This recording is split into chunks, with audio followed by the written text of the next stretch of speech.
రేపే నేను కాలేజీలోంచి సస్పెండ్ చేయిస్తా. ఎప్పటిదాకా ఎందుకు, ఇప్పుడే సస్పెండ్ చేస్తాను. Thank you madam. అతన్ని కాదు నేను. ఎవరమ్మా మీరు కోన్ కిస్కాగల నన్ను సస్పెండ్? గుర్తుపట్టావా? సార్ మీరా? This moment you are suspended and he is appointed as PD. పేరు సస్పెండ్ చేసేదేటే, నేనే రిజైన్ చేస్తా. ఏయ్, నేను లేకుండా ఈ కాలేజీలో ఛాంపియన్షిప్ ఎలా వస్తుందో నేను చూస్తా. చూడడానికి నువ్వుంటే కదా. Please get lost. Good boy for a bad boy. Get out. ఏం నటించారు సార్, మీ నటనకు హ్యాట్స్ ఆఫ్. మీరే గనక సినిమాలోకి వెళ్తే నందులు మీ వెంట నడిచొస్తాయి.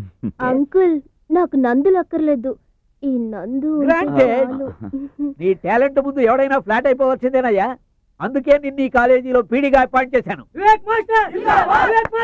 డియర్ స్టాఫ్, ఈ రోజు మన కాలేజ్ కి కొత్త పీడీ అపాయింట్ అయ్యాడు. పీడీ కాదమ్మా, బీడీ. పీడీ ఏదన్నా పీడీ. ఎక్కడి నుంచి ట్రాన్స్ఫర్ అయ్యారు సార్? ట్రాన్స్ఫర్ అయ్యి కాదు, ప్యూన్ నుంచి పీడీగా ప్రమోట్ అయ్యి వచ్చాడు. Mister Vivek, please welcome him. అరే వివేక్, నువ్వా? నాకు ముందర నుంచే తెలుసాయా ఎప్పటికైనా నువ్వు ప్రమోషన్ కొట్టేస్తావని. ఎందుకంటే నీలో ఆ ఎమోషన్ ఉన్నది. Anyhow, best of luck mister PD. Excuse me. yes PD కాదు, PD. oh all the best mister PD.